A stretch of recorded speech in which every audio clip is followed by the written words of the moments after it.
সাজে অপেক্ষা করছে সবাই।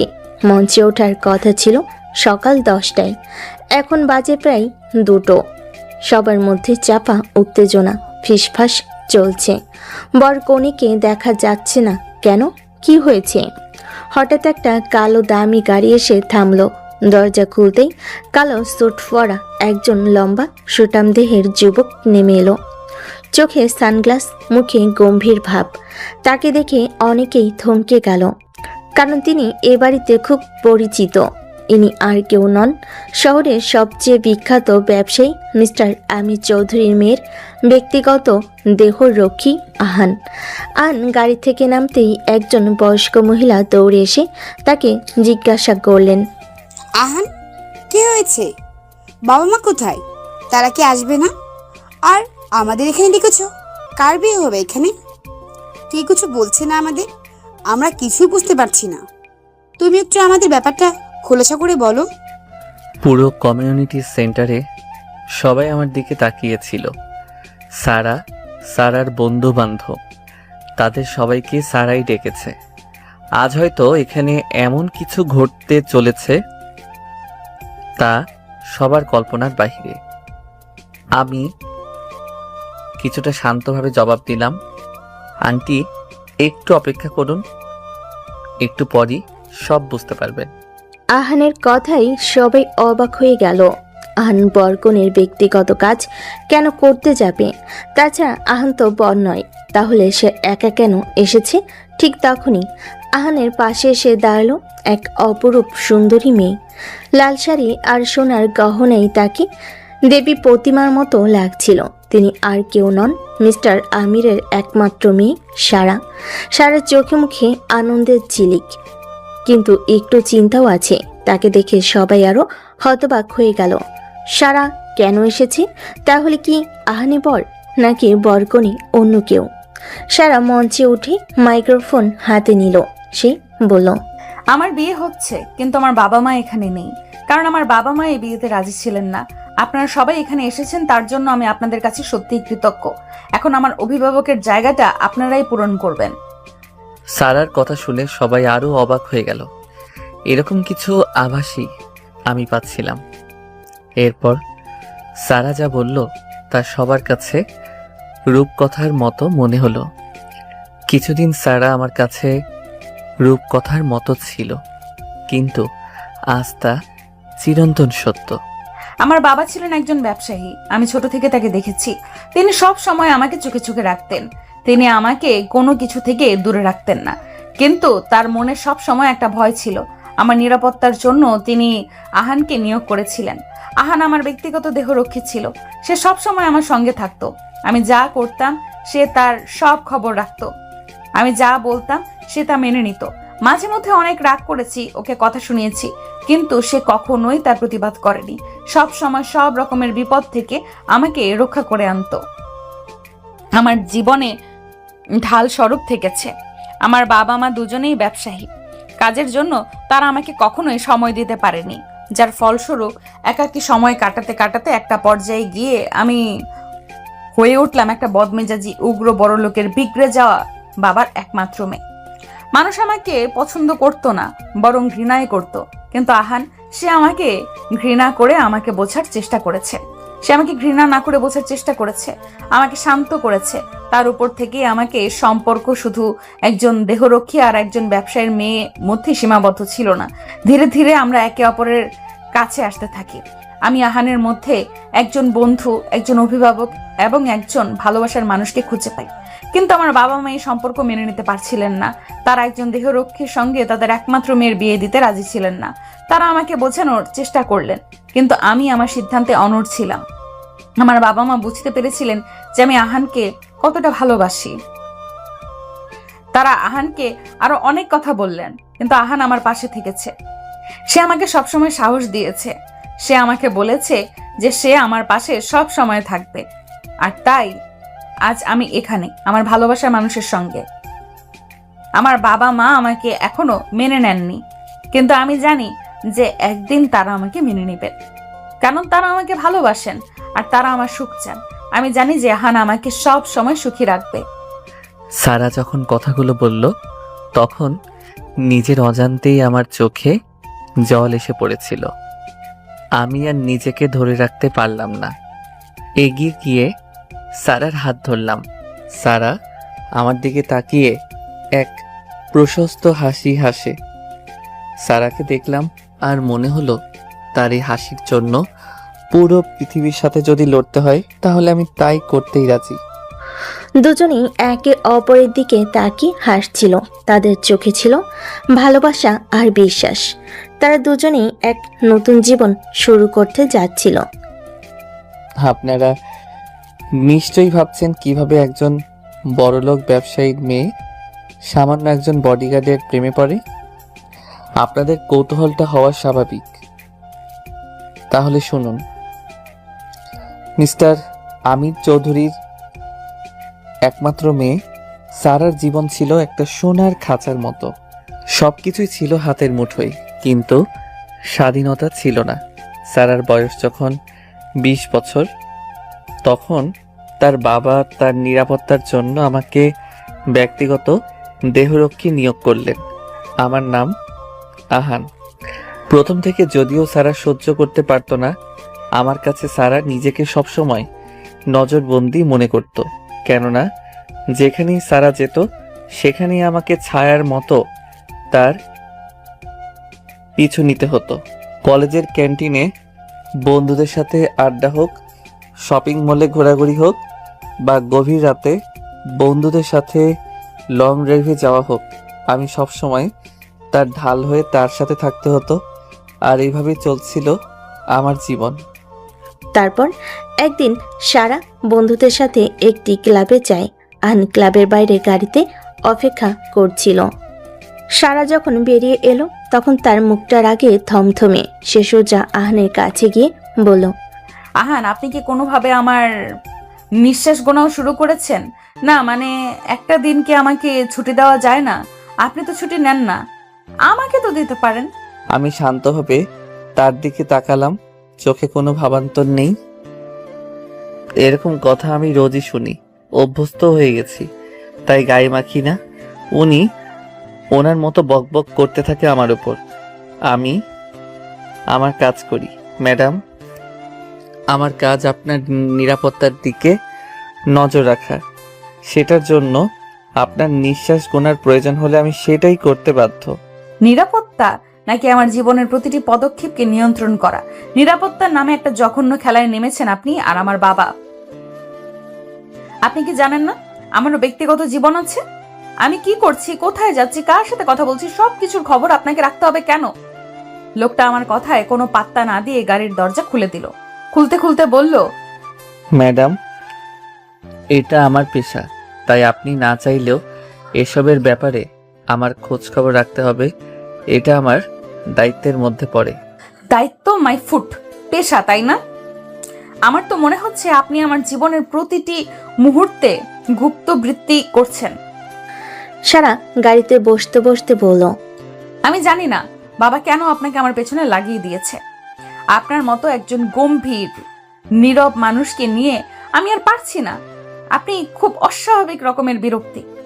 আহান গাড়ির পেছনে চিটে বসলো। গাড়ির ইঞ্জিন চালু হলো। ম্যাডাম, আপনার বাবার নির্দেশে আমি এখানে আছি। আপনি যে কাজই করেন না কেন, যতক্ষণ তা আপনার নিরাপত্তার জন্য হুমকি স্বরূপ নয়, আমার কোনো আপত্তি নেই। সারা রাগ তখন চরম আকার ধারণ করে। রাগে ফুঁসতে ফুঁসতে সারা, আপনি কি বলতে চাইছেন? যে আমি যা করি সব ঠিক আছে? তাহলে আপনি কেন সব সময় আমার আশেপাশে থাকেন? আহান ধীরে ধীরে বলল, ম্যাডাম, যখন আপনি বন্ধুর সাথে শপিংয়ে যান, আমি হয়তো একটু দূরে থাকি। যখন পার্টিতে যান, আমি বাইরে অপেক্ষা করি। কিন্তু যখন গভীর রাতে শহরের নির্জন রাস্তা দিয়ে গাড়ি চালান, তখন আপনার নিরাপত্তা নিশ্চিত করাটা আমার দায়িত্ব। আহানের কথা শুনে সারা আর কিছু বলতে পারল না। চুপচাপ বসে রইল আর নিজের ফোন স্ক্রল করতে রইল। কিন্তু তার মাথায় চলতে থাকলো আরেক গন্ডগোলের প্রস্তুতি। সারার অনেক দিনের ইচ্ছে ছিল পাহাড় ঘুরে দেখার, কিন্তু বাবার করা আদেশ আর আহানের জন্য সে কিছুতে কিছু করে উঠতে পারছিল না। সে জানতো সে পাহাড়ে ঘুরতে গেলে তার সাথে আহান যাবে। তবুও সে সর্বোচ্চ চেষ্টা করছে যেন আহান কোনোভাবে ট্র্যাকিংয়ে যেতে না পারে। ও গড, প্লিজ কাল যেন আহান কোনোভাবেও টের না পায়। ভোর না হতেই আমি ওকে রেখে দৌড়ে চলে যাব। এইবারের মতো ওর কাছ থেকে আমাকে রক্ষা করো প্লিজ। সব চাও কি পূরণ হয়? তাই সারার চাওটাও উপরওয়ালা কিছুতেই শুনল না। আগে থেকেই সারার পরিকল্পনা আন্দাজ করতে পারে। ভোর হতেই সে বাড়ির নিচে সারার জন্য অপেক্ষা করতে থাকে।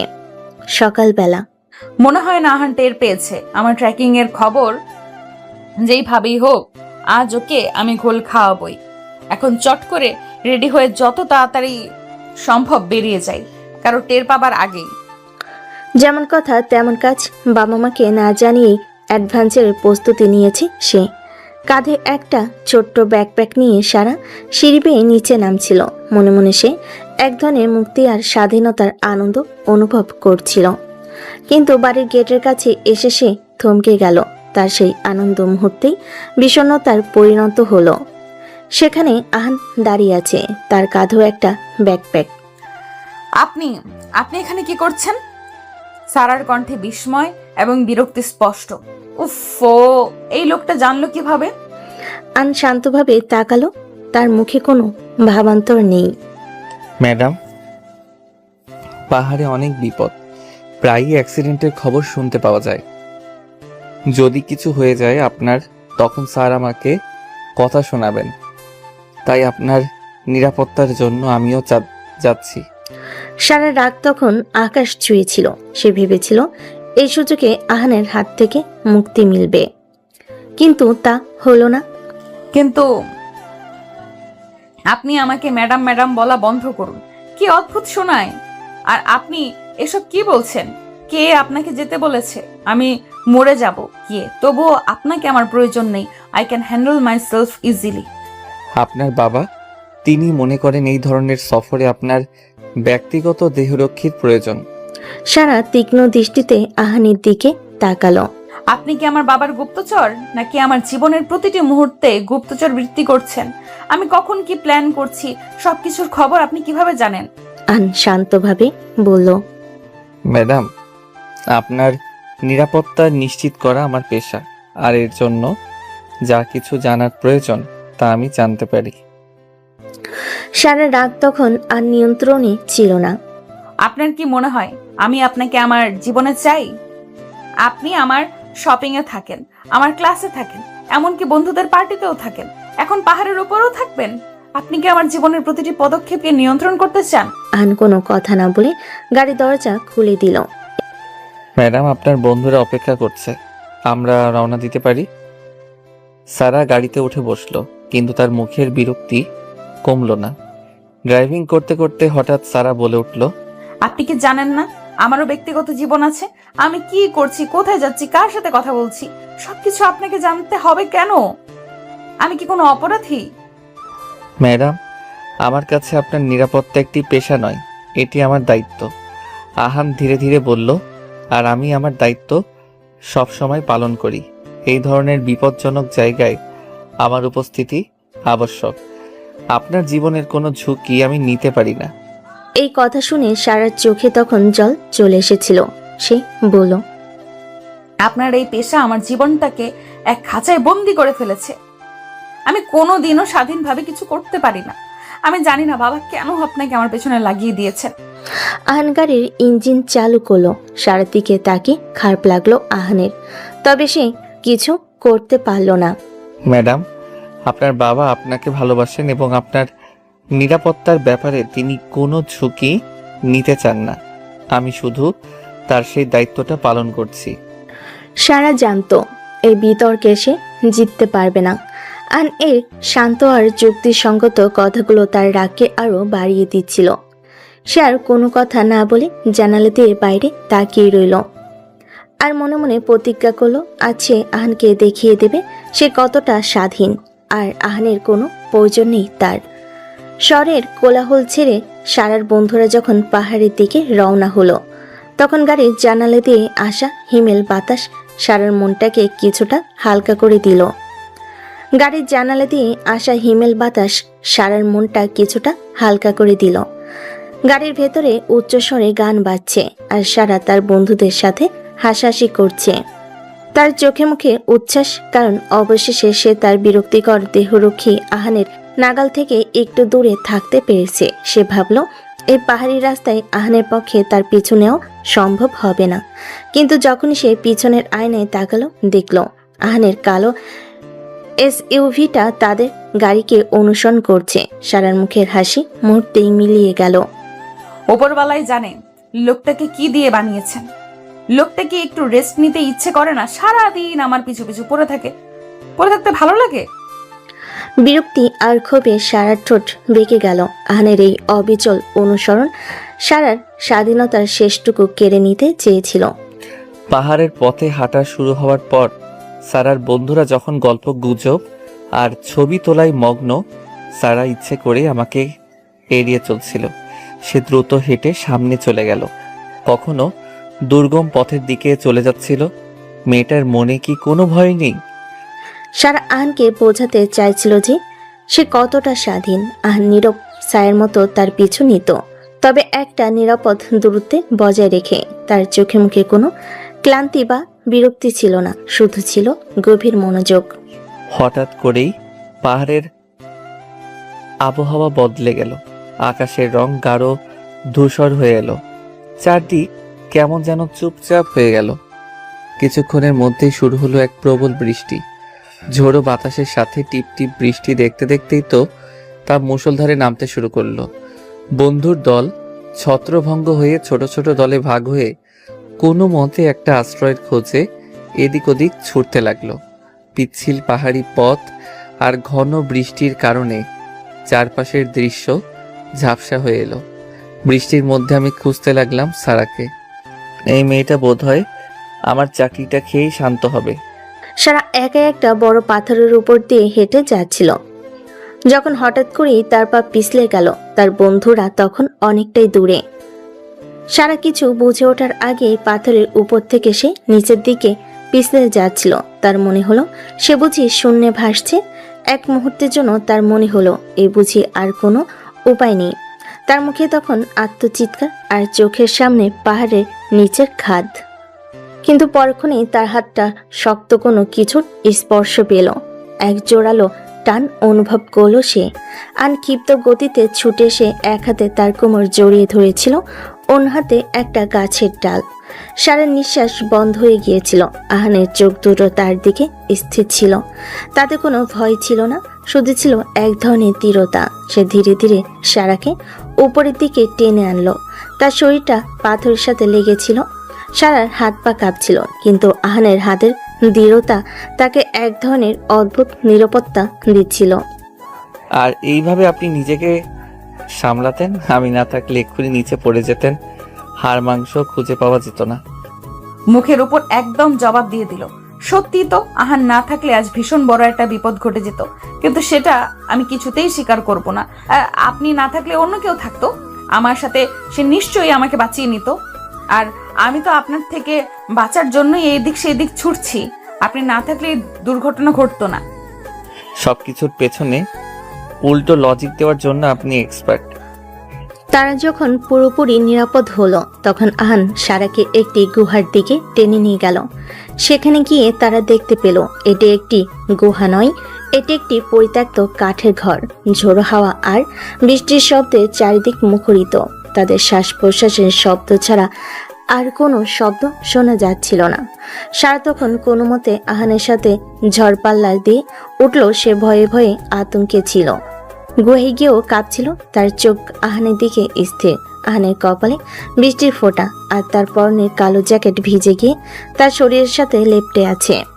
তার এই ভিজে যাওয়ার রূপ দেখে সারা ভাবল, এই মানুষটাকে আমি এতদিন কত ভুল বুঝেছি।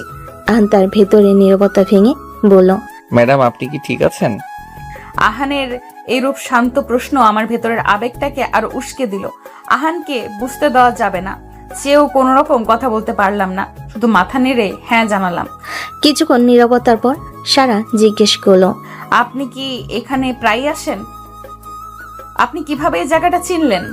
লোকাল না হলে তো এই গুহা চেনার কথা না। আহান একটি শুকনো জায়গায় বসলো। ছোটবেলায় আমি খুব পাহাড় পছন্দ করতাম। আমার বাবা মাও পাহাড় ভালোবাসতেন, কিন্তু কিছু সমস্যা হয়েছিল যার কারণে আমি শহর ছাড়তে পারলাম না। কিন্তু আমার মন সবসময় পাহাড়ের কাছেই থাকতো। আহানের কথাগুলো শুনে সারা অবাক হলো। সে কোনোদিনও ভাবেনি যে আহান তার জীবনের ব্যক্তিগত দুঃখ বা ভালোবাসার কথা তাকে বলবে। আমার জীবনের কোনো সমস্যা ছিল না, কিন্তু আমি সব সময় আমার বাবার নিরাপত্তার কারণে একটি সোনার খাঁচার ভেতরে বন্দি ছিলাম। আমি সব কিছু করতে পারতাম, কিন্তু আমার স্বাধীনতা ছিল না। আমি সব সময় ভেবেছি যে আমার এই স্বাধীনতাগুলো একজন দেহরক্ষীর কারণে নষ্ট হয়েছে। আহান শান্তভাবে বলল, ম্যাডাম, আমি বুঝতে পারি, কিন্তু আমার কাছে আপনার নিরাপত্তা একটি পেশা নয়, এটা আমার দায়িত্ব। আমি যখন আপনার জীবনের প্রতিটি পদক্ষেপের খবর রাখি, তখন আমি শুধুমাত্র আমার কাজ করি না, আমি আপনার নিরাপত্তার কথা ভাবি। আপনার জীবনের প্রতিটি মুহূর্তে আমি আপনার পাশে থাকি, কারণ আমি আপনার ভালো চাই। আমি আপনার ভেতরের মানুষটিকে বোঝার চেষ্টা করি, তাই আমি আপনাকে কোনোদিন বিরক্ত করার জন্য কিছু করিনি। আমি আপনার জীবনের নিরাপত্তা নিশ্চিত করার জন্য সব কিছু করেছি। আহানের এই কথাগুলো সারার মনে এক নতুন চিন্তার জন্ম দিল। সে আহানকে এতদিন শুধু একজন বিরক্তিকর দেহরক্ষী হিসেবে দেখে এসেছে, কিন্তু এই প্রথম সে বুঝতে পারল আহান তার জন্য কতটা গুরুত্বপূর্ণ। বৃষ্টি কমে এসেছে। গুহার বাইরে থেকে পাখির কিচিমিচির শব্দ আসছিল। গুহার বাইরে দাঁড়িয়ে তারা দেখল সবুজ পাহাড়ের উপর সূর্য আলো ছড়িয়েছে, যা সবকিছুকে নতুনভাবে আলোকিত করেছে। সেই মুহূর্তের দিকে তাকিয়ে সারা বুঝল তাদের সম্পর্কটাও বদলে গেছে। পাহাড়ের সৌন্দর্য যেমন বৃষ্টির পর নতুনভাবে ফুটে ওঠে, তেমনি তাদের সম্পর্কর এক নতুন দিগন্তে পা বাড়াচ্ছে। পরক্ষণে সারার ভেতরে আরেকটা সত্তা তাকে ভাবনা থেকে সরিয়ে ফেল। সারা আবারও তার আগের সত্তায় ফিরে গেল, যেখানে আহান শুধু তার স্বাধীনতার বক্ষোভ। কিন্তু মনের একটা জায়গায় আহান কোনো না কোনোভাবে ঠিকই তার জায়গা করে নিচ্ছিল তার অজান্তেই। সারা আহান পাহাড় থেকে ফিরে আসে, তার কিছুদিন সাধারণভাবে কাটতে থাকে। ইদানিং সারাকে আমার অন্যরকম লাগতে লাগতো। আগে আমাকে এড়িয়ে চলতো, কিন্তু এখন সে নিজেই আমাকে তার কাছে ডাকছে। সে তার ব্যক্তিগত সমস্যাগুলো, বন্ধুদের সাথে হওয়া ঝগড়া, এমনকি তার পছন্দের বই বা সিনেমার ব্যাপারেও আমার কাছে শেয়ার করত। ব্যাপারটা আমি খুব হজম করতে পারছিলাম না।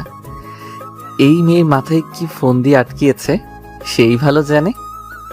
আন সবসময় সারার কথা মনোযোগ দিয়ে তার কথা শুনতো এবং খুব শান্তভাবে নিজের মতামত জানাতো। তার প্রতিটি কথা ছিল যুক্তিপূর্ণ এবং গভীর, যা সারার মনকে দারুণভাবে প্রভাবিত করত। একদিন সারা তার কলেজের প্রজেক্ট নিয়ে খুব চিন্তিত ছিল। প্রজেক্টটা ছিল একটা মার্কেটিং প্ল্যান তৈরি করা, যা তার জন্য বেশ কঠিন ছিল। সে যখন তার ল্যাপটপ নিয়ে হতাশ হয়ে বসেছিল, তখন আহান এগিয়ে এলো। ম্যাডাম, কিছু সমস্যা হয়েছে? আন জিজ্ঞেস করলো। সারা দীর্ঘশ্বাস ফেলে বলল, এই প্রজেক্টটা আমাকে পাগল করে ফেলবে, আমি কিছুই বুঝতে পারছি না। আপনি চাইলে আমি আপনাকে সাহায্য করতে পারি। সারা কটাক্ষ করে বলল, আমার প্রজেক্টে? আপনি কি আমার প্রজেক্টে সাহায্য করতে চান, নাকি এরও নিরাপত্তা দিতে চান? আন তার কথায় কান না দিয়ে বলল, আমি সামরিক কৌশল নিয়ে পড়াশোনা করেছি, কিছু কিছু প্ল্যানিংয়ে তা কাজে লাগে, যদি অনুমতি দেন। সারা হেসে উঠল। আহান, আপনার আর আমার জগৎ আলাদা। আপনি বন্দুক নিয়ে খেলা করেন আর আমি বই নিয়ে। আপনার সাহায্য আমার দরকার নেই। ওকে, ঠিক আছে। আমি কিছু না বলে চলে গেলাম, কিন্তু কিছুক্ষণ পর দেখলাম সারা হতাশ হয়ে গেল। আমি জানি সারা আমার হেল্প নেবে না, তাই কৌশলে ওকে আমার সাহায্য করতে হবে। টেবিলের উপর কিছু গুরুত্বপূর্ণ রিসার্চ পেপারে কপি রেখে গেছে। সারা রাগ হলো, কিন্তু কৌতূহল হলো। সে পেপারগুলো পড়ে দেখলো এবং অবাক হয়ে গেল। আহানের দেওয়া তথ্য তার প্রজেক্টের জন্য এতটাই মূল্যবান ছিল যে সে আর আহানকে শুধুমাত্র একজন দেহরক্ষী হিসাবে দেখতে পারল না। মাঝে মধ্যে সারা আমার সাথে খুব মিশছে, কথা বলছে, আবার মাঝে মধ্যে ওনার আবহাওয়া বদলে যাচ্ছে, যা আমাকে তাকে নিয়ে বেশি ভাবাচ্ছিল। দরজার আড়াল থেকে সারার খুশি দেখে যদি ভালোই লাগছিল, একদিন বিকেলে লিজা, তুই বিশ্বাস করবি না, আহানের সাথে ওই পাহাড়ের ওপর যা হয়েছে, আমি আসলে ওকে আর ঘৃণা করতে পারছি না। কি বলছিস? যে ছেলেটাকে তুই তোর জীবনে সবচেয়ে বড় প্যারা ভাবতি, এখন তার প্রতি তোর ফিলিং চেঞ্জ হয়ে গেছে? ভাবা যায়? আরে না, ও আসলে যতটা ভাবতাম তার থেকেও বেশি বুদ্ধিমান। ঝড়ের সময়ও যেভাবে আমাকে বাঁচালো আর তারপর যা বলল, আমার মনে হলো আমি ওকে চিনি না। আমার মনে হচ্ছে তুই প্রেমে পড়েছিস, না হলে এরকম অনুভূতি আসার প্রশ্নই ওঠে না।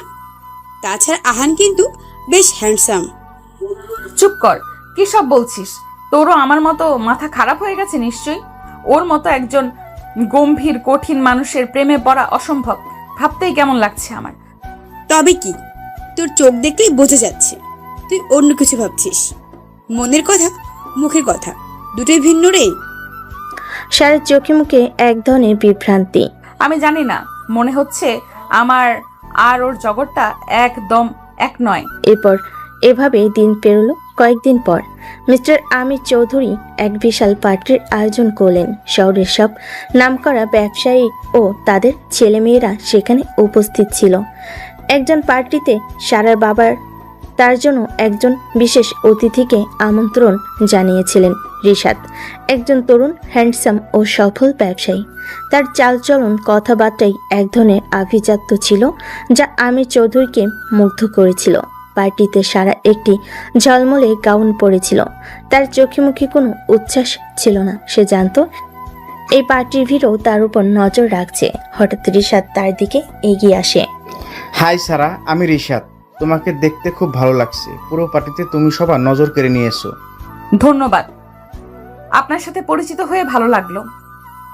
এই বেটা এখন আমার কোথা থেকে আসলো, কিভাবে মেয়েদের প্রশংসা করে বেটা সেটাও তো জানে না, আসছে ঢং করতে। রিশাদ কথার ফাঁকে সারার হাত ধরল। তোমার বাবা থেকে তোমার ব্যাপারে অনেক কিছু শুনেছি। তুমি সত্যি খুব সুন্দর। ও গড, এই ছেলেটা আমার হাত ধরে কোন আক্কেলে! একটু ওকে সভ্যতা নাই? ইচ্ছে করছে মুখে একটা ঠাসিয়ে ঘুষি মারি, কিন্তু বাবার কারণে তা হয়েই উঠছিল না। ঠিক তখনই আহান তাদের দিকে এগিয়ে এলো। তার চোখে মুখে কোনো ভাবান্তর নেই। রিশাদ আহানকে দেখে কিছুটা বিরক্ত হলো। তুমি কে? হ্যাঁ, এখানে কি করছো?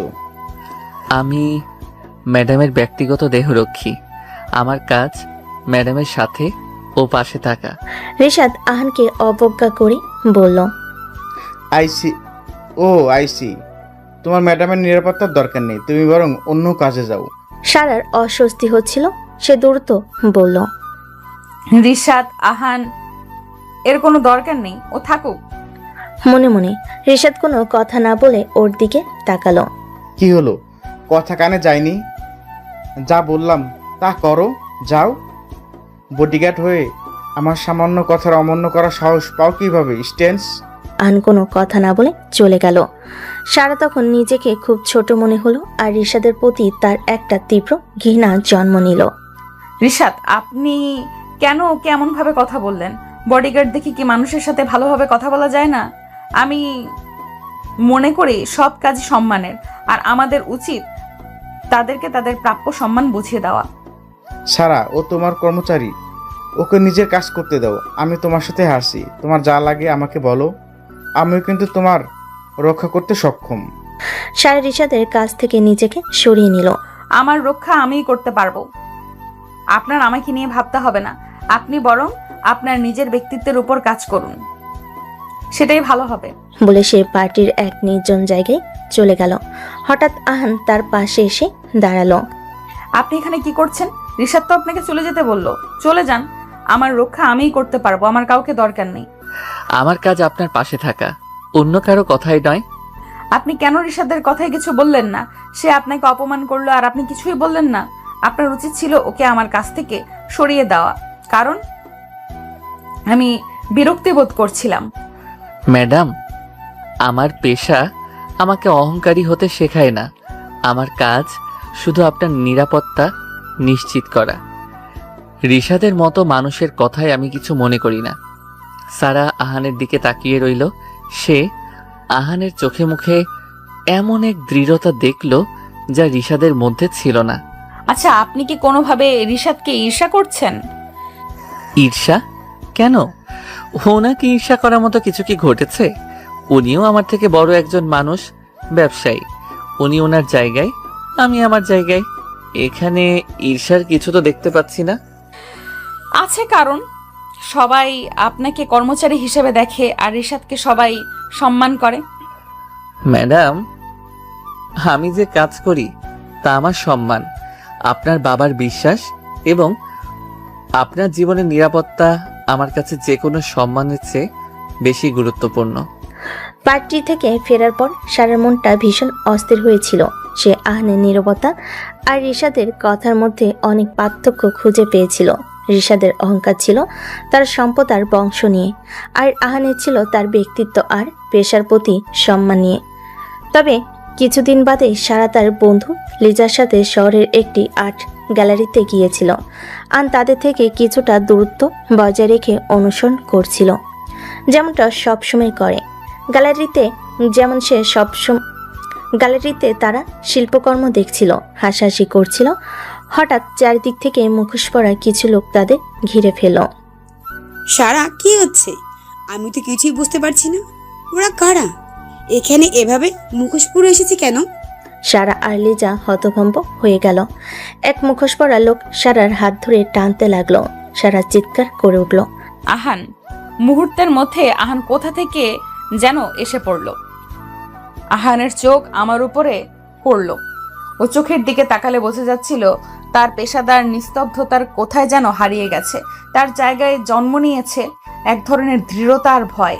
সে কোনো কথা না বলে একের পর এক মুখোশ পরা লোকগুলোকে পরাস্ত করতে লাগলো। আহানের প্রতিটি আঘাত ছিল নিখুঁত আর দ্রুত। সে যেন একজন সৈনিক। তার কাছে শুধু একটি লক্ষ্য, তার প্রিয়জনকে রক্ষা করা।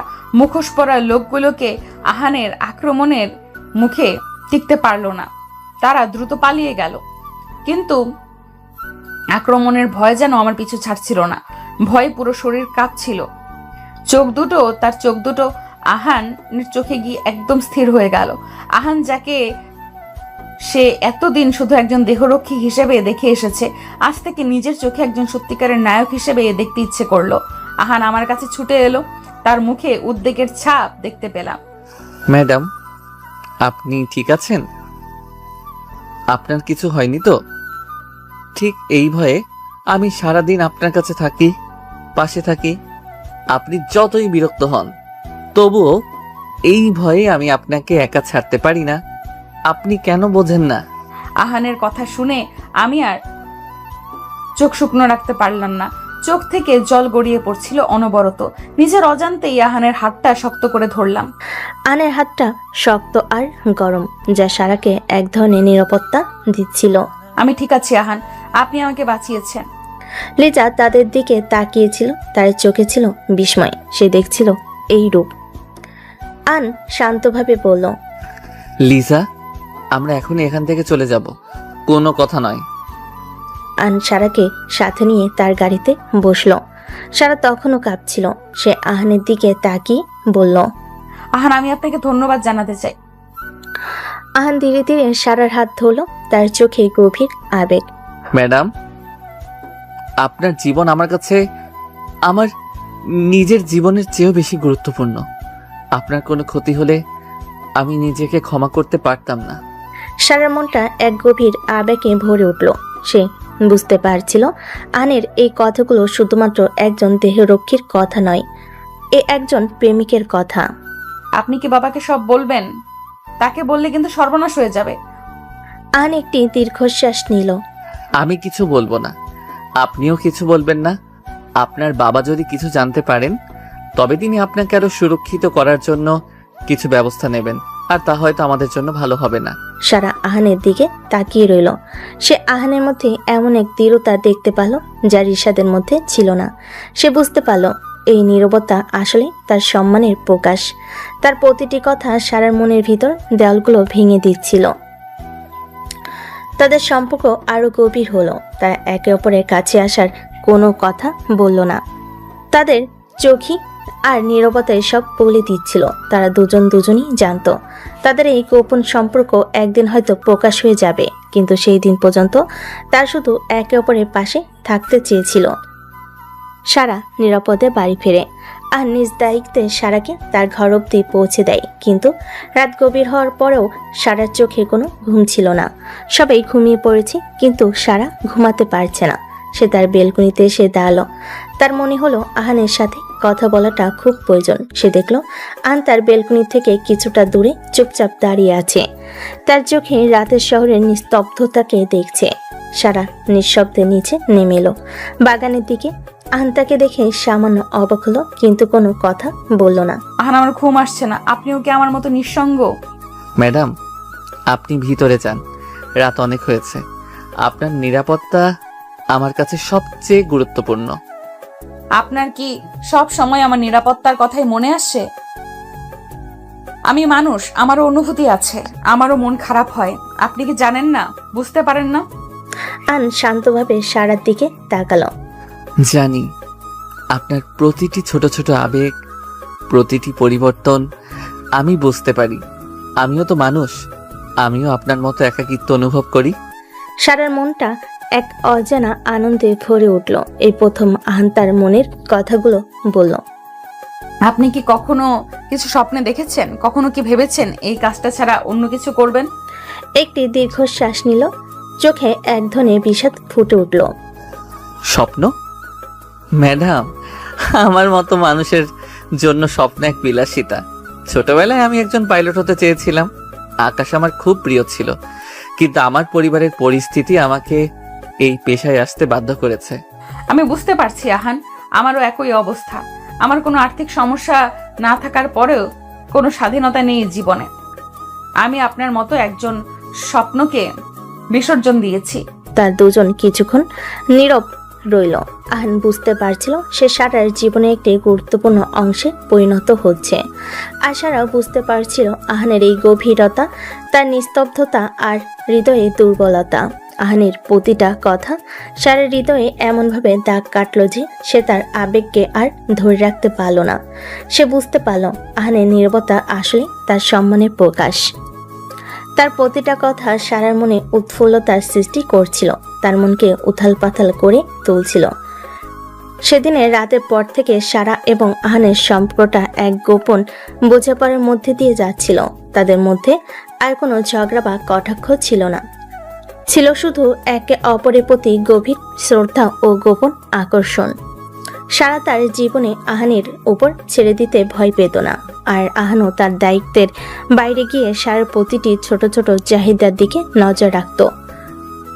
কিন্তু ভাগ্য তাদের সামনে এক কঠিন পরীক্ষা এনেছিল। তার জন্য কেউই প্রস্তুত ছিল না। মুখোশধারী হামলাকারীদের হাত থেকে বাঁচার পর সারার কাছে যেন আহান সম্পূর্ণ নতুন মানুষ হিসেবে ধরা দিল। সে তার মনে আর পুরনো বিরক্তিটা নেই, বরং এক ধরনের গভীর কৃতজ্ঞতা আর চাপা কৌতূহল জেগেছে।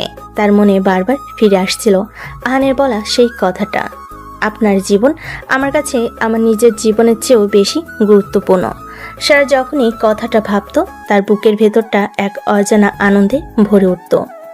একদিন বিকেলে আকাশ হালকা গোলাপি আভায় ভরে উঠেছে। সারা তার বেলকনিতে বসে বই পড়ছিল, কিন্তু তার মন বইয়ের পাতায় ছিল না। তার চোখ আনমনে চলে গেল নিচে বাগানে পায়চারি করা আহানের দিকে। আন এর রেজু ভঙ্গি, তার সুটাম দেহ, সবকিছুতে যেন এক নীরব আকর্ষণ ছিল। সারা দীর্ঘক্ষণ তার দিকে তাকিয়ে রইল। এক নতুন অনুভূতি তার হৃদয় দোলা দিল। সারা মনে মনে ভাবছিল, এই মানুষটা কি সব সময় এত আকর্ষণীয় ছিল, নাকি আমি ওকে এতদিন দেখতে পাইনি? ওর পেশার পেছনে এমন একজন মানুষ লুকিয়েছিল যাকে আমি কোনোদিন চিনতেই পারিনি। আহান হঠাৎ মুখ তুলে বেলকুনির দিকে তাকালো। তাদের চোখাচোখি হলো। সারার মুখ লজ্জায় লাল হয়ে উঠল। সে তাড়াতাড়ি দৃষ্টি সরিয়ে নিল বইয়ের পাতায়। তার বুক ধক ধক করছিল। সে বুঝতে পারছিল আহান তার দিকে তাকালে সে কেন এত অপ্রস্তুত হয়ে যায়। আহানও সঙ্গে সঙ্গে দৃষ্টি নামিয়ে নিল। সে নিজের মনে ভাবছিল, ম্যাডাম কেন এইভাবে আমার দিকে তাকিয়েছিলেন? আমি কি কোনো ভুল করেছি? না, এটা আমার দায়িত্বের অংশ নয়। কিন্তু আমি যখন তার দিকে তাকালাম, কেন মনে হলো যেন পৃথিবীর সব থেকে সুন্দর দৃশ্যটা দেখছি। কিছুক্ষণ পর সারা অস্থির হয়ে নিচে বাগানে নেমে এলো। আহান তখনও সেখানেই ছিল। আকাশটা আজ খুব সুন্দর, তাই না?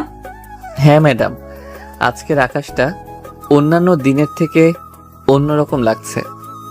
অন্যরকম মানে কেমন সুন্দর? সুন্দর বললে কম হয়ে যাবে, অস্বাভাবিক রকমের সুন্দর দেখাচ্ছে। আহানের কণ্ঠ স্বাভাবিক, কিন্তু তার চোখে এক ধরনের মুগ্ধতা ছিল যা সারা এড়াতে পারল না।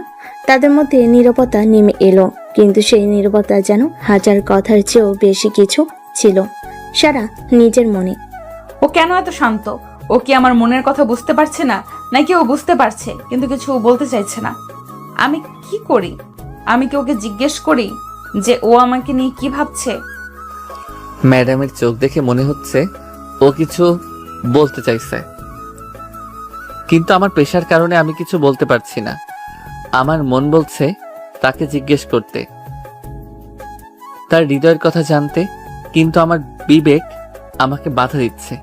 আমি জানি এই ভালোবাসা আমাদের জন্য শুধু বিপদ বয়ে আনবে। আপনি কি কখনো কোনো কবিতা পড়েছেন আহান? কবিতা আমার জন্য নয় ম্যাডাম, আমার জগৎ কঠিন বাস্তবতার। কিন্তু কবিতাতেও তো জীবনের কথা থাকে, ভালোবাসার কথা থাকে। বলতে বলতে সারার গলা স্বর সামান্য কেঁপে গেল। আহান সারার দিকে তাকালো, তার চোখে এক গভীর দৃষ্টি। কিছু অনুভূতি ভাষায় প্রকাশ করা যায় না ম্যাডাম, সেগুলো শুধু অনুভব করা যায়। সারার মনে হলো আহানের এই একটি কথা যেন তার হৃদয়ে সব জমানো কথা কেড়ে নিল। সে বুঝতে পারছিল শুধু সে একা নয়, আহানের মনেও একই ধরনের আলোড়ন সৃষ্টি হয়েছে। লজ্জায় তার মুখ আবার লাল হয়ে উঠল। অপ্রত্যাশিত সান্নিধ্য। সেই রাতে বিদ্যুৎ চলে যাওয়ায় সারা তার ঘরে একা বসেছিল। চারিদিকে ঘুটঘুটে অন্ধকার। হঠাৎ দরজায় নক করার শব্দ।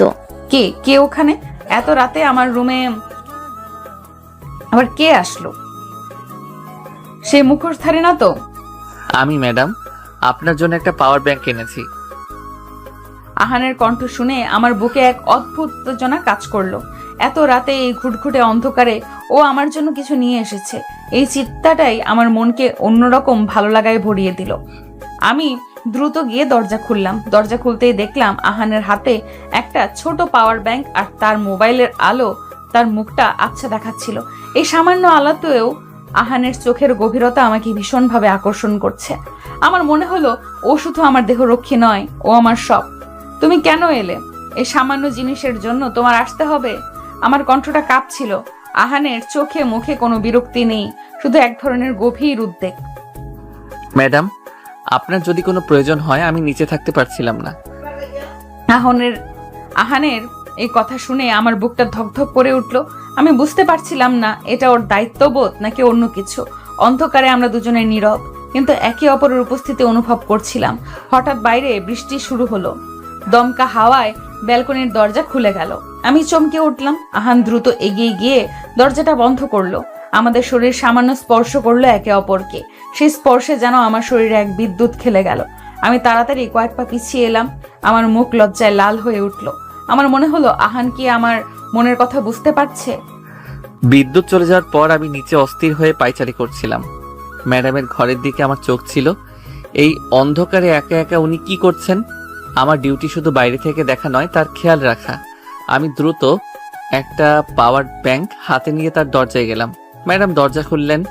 মোবাইলের আলোতে তার মুখটা দেখলাম। এতটাই সুন্দর লাগছিল যে আমি এক মুহূর্তের জন্য আমার সব দায়িত্ব ভুলে গিয়েছিলাম। ম্যাডামের বলা প্রতিটা কথা আমার বুকে গভীর দাগ কাটছিল। তুমি কেন এলে? তিনি যখন বললেন, আমার মনে হলো তিনি শুধু জানতে চাইছেন না, তিনি চান আমি তার কাছে থাকি। আমি নিজেকে সামলে নিয়ে শুধু আমার পেশার কথা বললাম, আপনার যদি কোনো প্রয়োজন হয়। হঠাৎ যখন বৃষ্টি আর বাতাসে দরজা খুলে গেল। আমি দ্রুত এগিয়ে গেলাম। আমার শরীরের সাথে তার সামান্য স্পর্শ হলো। আমার সারা শরীরে শিহরণ খেলে গেল। ম্যাডামের শরীরটা যেন বিদ্যুৎ প্রবাহ। আমার মন বলল তাকে জড়িয়ে ধরতে, কিন্তু আমার পেশা আমাকে বাধা দিল। আমি দ্রুত দরজা বন্ধ করে সরে এলাম। আমার বুকে তখন ভীষণ উত্তেজনা। আমি নিজেকে প্রশ্ন করলাম, আহান, তুমি কি করছো? তোমার কি কোনো লজ্জা নেই? তুমি একজন সাধারণ দেহরক্ষী, আর তিনি একজন রাজকন্যা। তোমাদের সম্পর্ক অসম্ভব। যখন বিদ্যুৎ ফিরে এলো তখন আমি বুঝলাম এই সামান্য সময়ের মধ্যে আমাদের মধ্যে এক নতুন সম্পর্ক তৈরি হয়েছে। এই সম্পর্কটা শুধু চোখে চোখে আর নীরবতায় সীমাবদ্ধ। বিদ্যুৎ চলে যাওয়ার সেই রাতটা আমার জীবনের সবচেয়ে স্মরণীয় রাত হয়ে থাকবে। আহানের সাথে কাটানো সেই নীরব মুহূর্তগুলো আমার হৃদয়ে এক নতুন জায়গা তৈরি করেছে। আমার মনে হতো আমার সমস্ত জগৎটা যেন আহানের চোখের মধ্যে সীমাবদ্ধ। ওর প্রতিটি চাহনি, প্রতিটি নীরবতা আমাকে এমনভাবে টানছিল যা আমি আগে কখনো অনুভব করিনি। কয়েকদিন পর আমার সবচেয়ে প্রিয় বান্ধবীদের একজন মিম তার বাড়িতে একটি ডিনার পার্টির আয়োজন করে। আমি জানতাম আহান সেখানেও আমার সঙ্গী হবে, এবং এই প্রথম আমি ওর উপস্থিতিতে কোনো বিরক্তি অনুভব করিনি, বরং আমার মনে এক ধরনের আনন্দ ছিল। আমি সুন্দর একটা কালো গাউন পরে তৈরি হয়েছিলাম। যখন আমি নিচে নামছিলাম দেখি আহান গেটের কাছে দাঁড়িয়ে আছে। ওর চোখে মুখে এক ধরনের মুগ্ধতা দেখলাম। ম্যাডামকে যখন গাড়িতে নিয়ে যাওয়ার জন্য তৈরি হলাম তখন তাকে দেখে আমি এক মুহূর্তের জন্য যেন সব ভুলে গেলাম। তিনি যে এত সুন্দর হতে পারেন তা আমার কল্পনার বাইরে ছিল। তার এই রূপ দেখে আমার মন বলল, আহান, তুমি কি তার সাথে সম্পর্ক স্থাপন করছো? তোমার কি কোনো লজ্জা নেই? কিন্তু আমার চোখ তার থেকে দূরে সরে গেল না। আহান আমাকে দেখে গাড়ির দরজা খুলে দেয়। আহান যখন গাড়ির দরজা খুললো, আমাদের আঙুল স্পর্শ করলো। আমাদের দুজনেই কিছুটা চমকে গেলাম। আমি বুঝতে পারছিলাম আমাদের মধ্যে এক অদৃশ্য দেওয়াল ধীরে ধীরে ভেঙে পড়ছে। হঠাৎ স্পর্শ হওয়ায় আমার শরীরের মধ্যে দিয়ে একটা বিদ্যুৎ প্রবাহ চলে গেল। আমার বুকটা কেঁপে উঠল। আমাকে আবারও চমকে দিয়ে ম্যাডাম প্রশ্ন করে উঠলেন, আহান, আমাকে কি দেখতে ভালো লাগছে? ওর চোখে কোনো উত্তর ছিল না, শুধু ছিল গভীর প্রশংসা। আমি খুব শান্তভাবে উত্তর দিলাম, ম্যাডাম, আপনি সব সময় সুন্দর।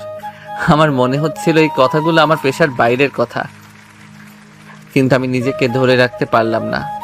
আমার এই কথাগুলো শুনে তিনি কেমন লজ্জা পেলেন, যে আমার মনকে আরো বেশি আনন্দ দিল। ওর এই কথায় আমার মুখটা লজ্জায় লাল হয়ে গেল।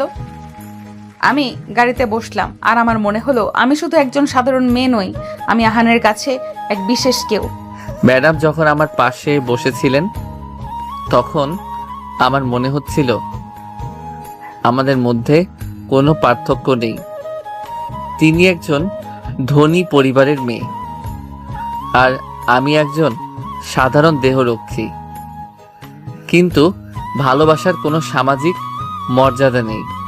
যখন আমরা মিমের বাড়িতে পৌঁছালাম তখন ম্যাডাম আমাকে বললেন, আহান, তুমিও ভেতরে এসো। আমি অবাক হয়ে গেলাম। আমি তাকে বোঝানোর চেষ্টা করলাম, ম্যাডাম, আমার কাজ বাইরে অপেক্ষা করা। কিন্তু তিনি জোর করলেন আর বললেন, তুমি আমার ব্যক্তিগত সঙ্গী, তুমি আমার নিরাপত্তার জন্য এখানে আছো। তোমাকে বাইরে রেখে আমি স্বস্তিতে থাকতে পারবো না। বাধ্য হয়ে আমি তার কথা মেনে নিলাম। আমি তার পাশে গিয়ে বসলাম। তিনি আমাকে তার বন্ধুদের সাথে পরিচিত করালেন। তার বন্ধুরাও আমার প্রতি খুবই ভালো ব্যবহার করলো। আমি বুঝতে পারছিলাম ম্যাডাম আমার জন্য সবকিছু করছে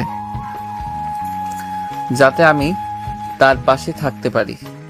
মিমের বাড়িতে আজ আমার মনটা কেন জানি অস্থির লাগছিল।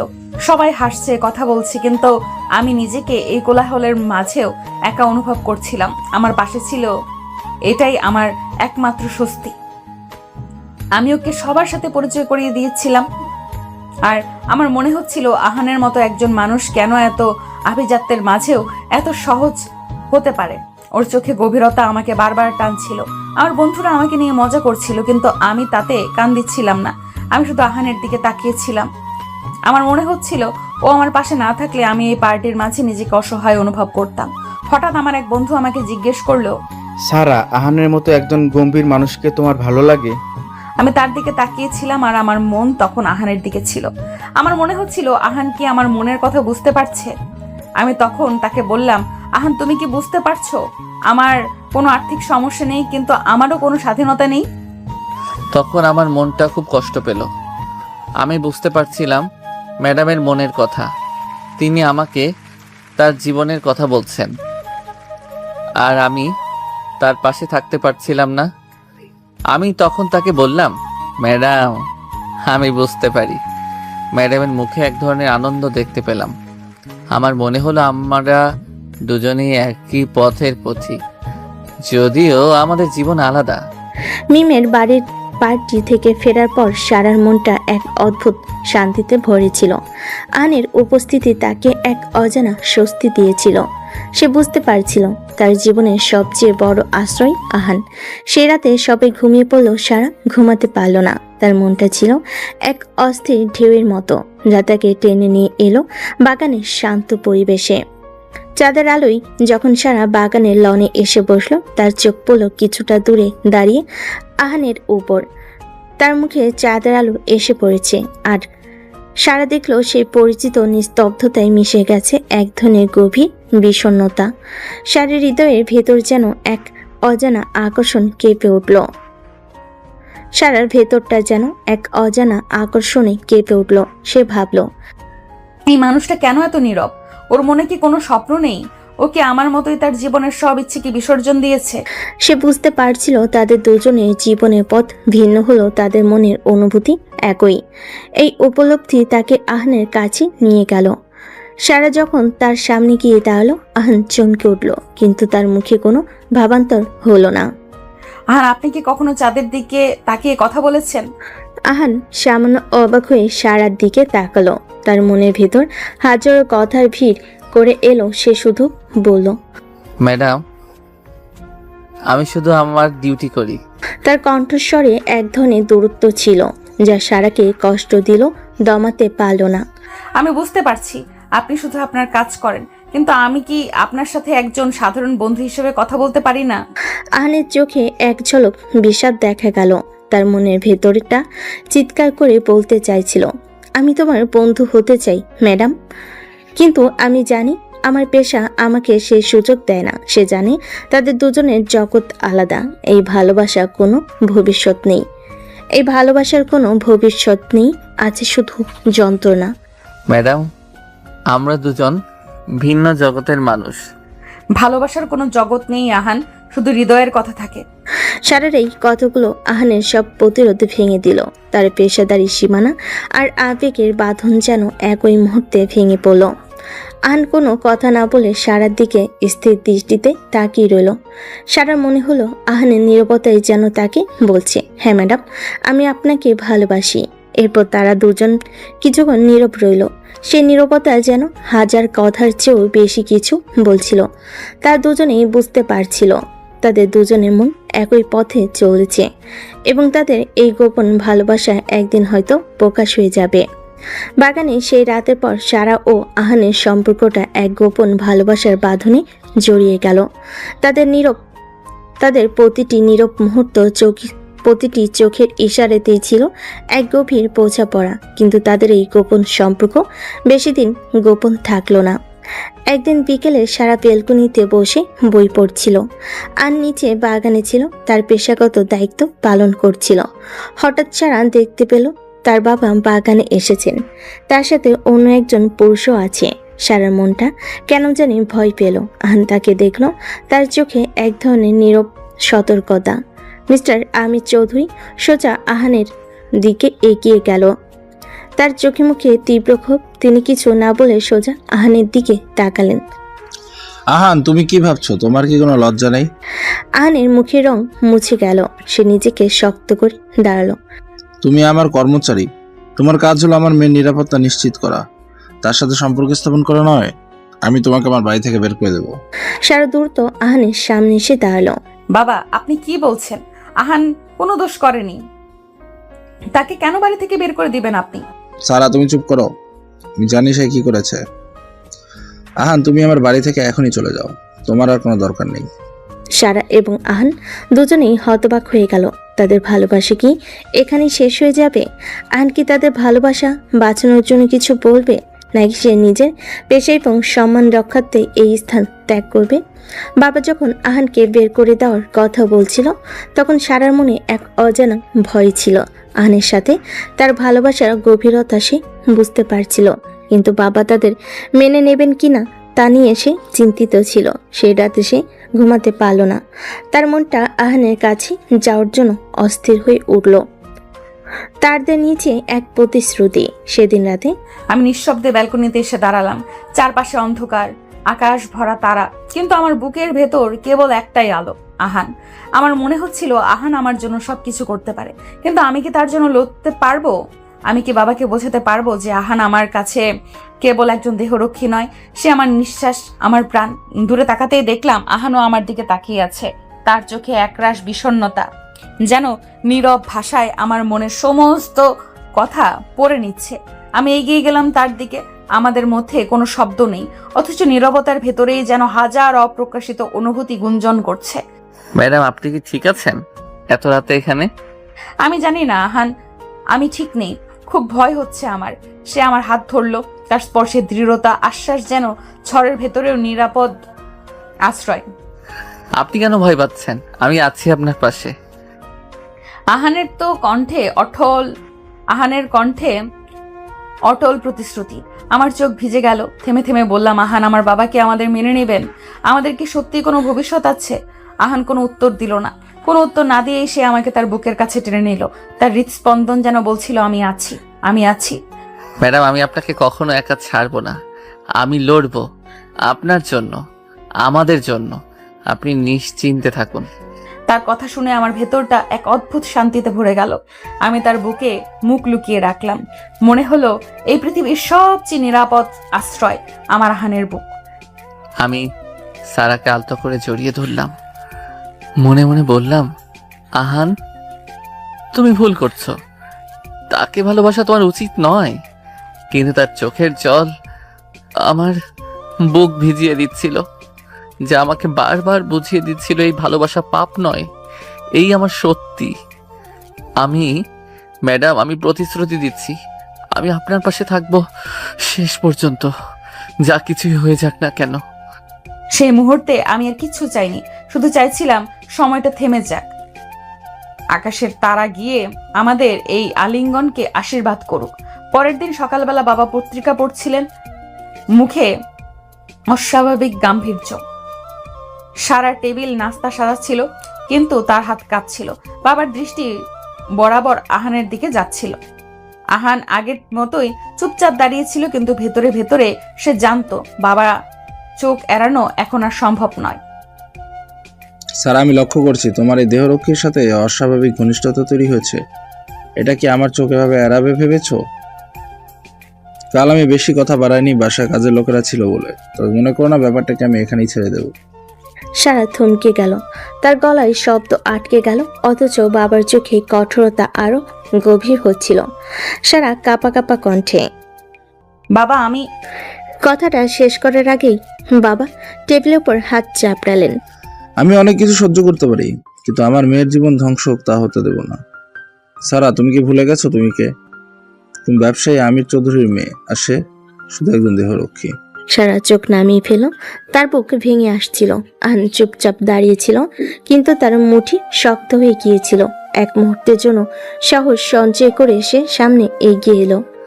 স্যার, আপনি আমাকে হয়তো একজন সাধারণ দেহরক্ষী হিসেবে দেখছেন, কিন্তু আমি সারাকে ভালোবাসি, তাকে সম্মান করি। আমি কখনো তার ক্ষতি চাই না, আমি কেবল তার সুখ চাই। এই কথা শুনে সারা হকচকিয়ে বাবার দিকে তাকালো। বাবার মুখ গাঢ় লাল হয়ে উঠল। চুপ! তোমার মতো একজন সাধারণ মানুষের এত বড় সাহস! আমার মেয়ের নাম তোমার মুখে উচ্চারণ করার যোগ্যতা তোমার নেই। বাতাস থমকে গেল। সারা বাবার কথাই কেঁপে উঠল। এবার সে আর চুপ থাকলো না। চোখের জল গড়িয়ে পড়তে পড়তেই বলল, না বাবা, এভাবে বলবেন না। আহান আমার জীবনের অংশ। আমি ওকে ভালোবাসি। আমি জানি সমাজ আমাদের নিয়ে হাসবে। আপনি হয়তো মানবেন না, কিন্তু আমি তাকে ছেড়ে থাকতে পারবো না। বাবা অবাক হয়ে মেয়ের দিকে তাকালেন। সারার কণ্ঠে যে দৃঢ়তা তা তিনি আগে কখনো দেখেননি। বাবার চেহারায় ক্রোধের সাথে একরাশ আঘাতের ছাপ ফুটে উঠল, যেন তিনি হেরে যাচ্ছেন নিজের মেয়ের অটল বিশ্বাসের কাছে। ঘর ভরে গেছে নীরবতায়। সারার চোখে অশ্রু, আহানের চোখে দৃঢ়তা, কিন্তু আমি চৌধুরীর চোখে শুধু কঠোরতা। তিনি ধীরে ধীরে চেয়ার থেকে উঠে দাঁড়ালেন। সারা, তুমি আমার কন্যা। তোমার জন্য আমি স্বপ্ন দেখেছি। তোমাকে রাজকন্যার মতো জীবন দিতে চাই। আর তুমি বলছো তুমি একজন দেহরক্ষীর প্রেমে পড়েছো? অসম্ভব। বাবা তার চোখ রাঙিয়ে আহানের দিকে তাকালেন। আজ থেকেই তুমি আর এখানে কাজ করবে না, তোমার চাকরি শেষ। না বাবা, আপনি এমন করতে পারেন না। আহান শুধু আমার দেহরক্ষী নয়, সে আমার জীবন। আপনি যদি তাকে সরিয়ে দেন, আমার সব কিছু ভেঙে যাবে। মেয়ের এমন কথা শুনো আমিরের কোনো প্রতিক্রিয়া দেখালো না। আমির চৌধুরী যেন পাথর। চুপ করো। তুমি বুঝতে পারছো না তুমি কি বলছো? তোমার বিয়ে আমি নিজে ঠিক করব। নিশাদের মতো একজন ভদ্র শিক্ষিত সমাজে প্রতিষ্ঠিত ছেলে আমার মেয়ের যোগ্য, একজন দেহরক্ষী কখনো নয়। আন এবার এগিয়ে এলো, তার কণ্ঠ শান্ত কিন্তু দৃঢ়। স্যার, আমি জানি আমার অবস্থান আপনার চোখে খুব ছোট। আমি আপনার সম্পদের, আপনার সম্মানের কাছে কিছুই না, কিন্তু আমি সারাকে সত্যিকারের ভালোবাসি। আমি চাই তার সুখ। যদি আমার সরে যাওয়া তাকে নিরাপদ রাখে তাহলে আমি সরে যাব, কিন্তু মনে রাখবেন, তাকে কষ্ট দিলে আমি চুপ করে থাকবো না। আমির চৌধুরী চোখে রাগ আরো তীব্র হয়ে উঠল। ঘরে পরিবেশ ভারী হয়ে গেল। সারা ছুটে গিয়ে আহানের হাত শক্ত করে ধরল। সারা চিৎকার দিয়ে উঠল, না, আহান কোথাও যাবে না। আমি ওকে ছাড়া এক মুহূর্তও থাকতে পারবো না। আমির চৌধুরী এক মুহূর্তের জন্য থেমে গেলেন। মেয়ের চোখের জল তার হৃদয়ে আঘাত করল, তবু তিনি নিজেকে কঠিন করে বলেন, তুমি অল্প বয়সী, বুঝছো না কি ঠিক কি ভুল, কিন্তু আমি বুঝি। সময় হলে তুমি নিজেই বুঝবে তোমার ভুলটা। ততদিন পর্যন্ত আমি তোমাকে সঠিক পথে রাখবো। হঠাৎ রিশাদ টেবিল থেকে উঠে দাঁড়িয়ে ঠান্ডা হাসি দিল। মিস্টার আবিদ চৌধুরী, আমি বুঝতে পারছি আপনি আসল সত্যটা জানেন না। এই দেহরক্ষী শুধু আপনার মেয়ের প্রেমে ফেলেনি, ওর সাথে পালিয়ে যাওয়ার পরিকল্পনা করছে। রিশাদের কথা শুনে সবাই স্তম্ভিত হয়ে গেল। আমির চৌধুরীর চোখে বিস্ফোরণ। কি বললা তুমি? রিশাদ পকেট থেকে একটা খাম বের করলো। ভেতরে কিছু ছবি, সারা আর আহানের সাথে বেলকনিতে দাঁড়ানো, হাত ধরা, একে অপরের চোখে চোখ রাখা। যদিও এগুলো অনেকটা দূর থেকে তোলা, তবুও সত্যি মনে হচ্ছে তারা কোনো গোপন সম্পর্কের মধ্যে আছে। এগুলো আমার লোকেরা তুলেছে। এখন বুঝেছেন, ওরা শুধু বন্ধুত্ব করছে না, সারা আপনাকে ফাঁকি দিয়ে এই ছেলেটার প্রেমে পড়েছে। আজ না হয় কাল এরা পালাতে চাইবে। রিশাদের কারসাজি আমাকে অবাক করে দেয়। না, এটা মিথ্যে। আমরা পালাতে চাইনি। বাবা কোনো কথা শুনলেন না। তার চোখে রক্তবর্ণ হয়ে উঠল আর বললেন, এই মুহূর্তে এই দেহরক্ষীকে বাড়ি থেকে বের করে দাও। বাবার কথা শুনে দুইজন দারোয়ান এগিয়ে এলো আহানকে ধরে টেনে নিয়ে যেতে। আমি ছুটে গিয়ে আহানের হাত আঁকড়ে ধরি। না, কাউকে কিছু করতে দেব না। আহান কোথাও যাবে না। আহান সারার হাত আলতো করে ছাড়িয়ে দিল। তার চোখ শান্ত, কিন্তু গলায় অদম্য দৃঢ়তা। সারা, কেঁদো না। আমি যাচ্ছি ঠিকই, কিন্তু মনে রেখো, ভালোবাসা কখনো বন্দী হয় না। আমি আবার ফিরে আসব। দারুণ টেনে নিয়ে গেল আহারকে। সারা চিৎকার করে কাঁদতে লাগলো, আর আমির চৌধুরী দাঁড়িয়ে রইলেন। একদিকে রাগ, অন্যদিকে মেয়ের চোখের জল। তার বুক ছিঁড়ে দিচ্ছিল। 1 মাস কেটে গেছে। সারার কাছে এই 1 মাস ছিল এক অন্তহীন অন্ধকার গুহা। প্রতিদিন জানালার পাশে বসে সে শুধু অপেক্ষা করত আর ভাবতো আহান কি ফিরবে। বাবার কঠোর চোখে ঘরে বন্দিশালায় আর রেশাদের তীক্ষ্ণ তির্যক হাসিতে তার জীবন এক দম বন্ধ করা বন্দিশালায় পরিণত হয়েছিল। কিন্তু একদিন হঠাৎই শহরে খবর ছড়িয়ে পড়ল, আহান আর আগের মতো সাধন দেহরক্ষী নেই। তাকে জোর করে বসিয়ে দেওয়া হলো। সে হার মানেনি। সে যেন নিজেকে নতুন করে গড়ে তুলেছে। দেশের সবচেয়ে নামকরা সিকিউরিটি ট্রেনিং সেন্টার থেকে সে ফিরে এসেছে একজন দক্ষ প্রশিক্ষিত সম্মানিত মানুষ হিসাবে। যারা 1 মাস আগে তাকে অবহেলা করত, আজ তারাই তাকে সম্মান দিয়ে দেখে। সারা খবরটা শুনে যেন এক ঝলক তাজা বাতাসের স্পর্শ পেল। তার বুক ভরে উঠল এক অদম্য বিশ্বাসে। সে মনে মনে বলল, এটাই সেই মুহূর্ত যেটার জন্য সে এতদিন অপেক্ষা করেছে। তার আহান আর একা নয়, সে এখন এক যোদ্ধা, মুখোমুখি। সে সন্ধ্যায় শহরের বুকে এক নতুন ঝড়ে পূর্বাভাস ছিল। ভারী দৃঢ় পদক্ষেপে আহান প্রবেশ করলো আমির চৌধুরী বিশাল ড্রয়িং রুমে। তার পরনে কালো স্যুট, চোখে ঝড়ের মতো দৃঢ়তা, আর শরীর জুড়ে এক নতুন আত্মবিশ্বাস। ঝাড়বাতির আলোয় ড্রয়িং রুমের সাজসজ্জা ঝলমল করছিল, কিন্তু তার ভেতরে বাতাস ছিল উত্তেজনায় ভারী। স্যার, আমি আবার এসেছি। আগেও বলেছিলাম আমি সারাকে ভালোবাসি। আজ আমি খালি হাতে আসিনি। আমি যখন একজন যোগ্য মানুষ, নিজের পায়ে দাঁড়ানো একজন, আমি প্রমাণ করতে চাই আমি তার ভবিষ্যৎ গড়ার মতো যথেষ্ট শক্তিশালী। ড্রয়িং রুম নিস্তব্ধ হয়ে গেল। এত ভারী নীরবতা যেন কখনো ছিল না। ঝাড়বাতির আলোয় আমি চৌধুরীর চোখ জ্বলজ্বল করছিল, ঠিক যেন দুটি জ্বলন্ত পাথর। তিনি ধীরে ধীরে চেয়ার থেকে উঠে দাঁড়ালেন। তার কণ্ঠ ছিল বরফের মতো ঠান্ডা, কিন্তু তীক্ষ্ণতা ছিল ছুরির মতো। তুমি যতই শক্তিশালী হও না কেন আহান, আমার চোখে তুমি এখনো শূন্য। আমার মেয়ে একজন দেহরক্ষীর সাথে জীবন কাটাবে এটা ভাবতেও পারি না। তোমার এই বাহ্যিক পরিবর্তন দিয়ে আমার মেয়ের সামাজিক মর্যাদা মেপে দেখার স্পর্ধা তোমার নেই। সারা যেন এক ঘোরের মধ্যে ছিল। বাবার কথা শুনে সে তাড়াহুড়ো করে ঘরে ঢুকে এলো। তার চুল এলোমেলো, চোখে রাতের ঘুমহীনতা, আর কান্নায় লাল। তার পায়ের শব্দে সারা ঘর থমকে গেল। না বাবা, আপনি ভুল বলছেন। আহান শুধু শক্তিশালী হয়নি, সে বদলে গেছে। সে দায়িত্বশীল, সাহসী, সম্মানিত। সে আমার নিরাপত্তা, আমার আশ্রয়। আমি জানি সেই আমার প্রকৃত সুখ। আমি চৌধুরী মুখ ফিরিয়ে নিলেন। তার চোখে মুখে এক ধরনের ঘৃণা। সারা, তুমি বুঝতে পারছো না।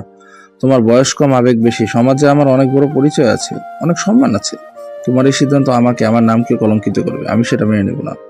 সারা বুক ভেঙে আসছিল। বাবার সামনে সে হাঁটু গেড়ে বসে পড়ল। তার কণ্ঠ ভেঙে যাচ্ছে, বুক কাঁপছে। তুমি যদি আমার কথা অমান্য করো, তবে আমার কাছে তুমি আর মেয়ে থাকবে না। আমি আমার সিদ্ধান্ত বদলাবো না। তোমার বিয়ে রিশাদের সাথেই হবে। কিন্তু আমি চৌধুরী পাথরের মতো কঠিন। তার চোখে কোনো মমতা নেই, আছে শুধু রাগ আর এক ধরনের অসহায়তা। এই কথাটা শুনে ঘরের বাতাস যেন ভারী সীসায় পরিণত হলো। সারার বুক ভেঙে কান্নাই ভরে উঠল। আহানের মুখে তীব্র ব্যথার ছাপ পড়ল, কিন্তু এবার সে পিছু হটল না।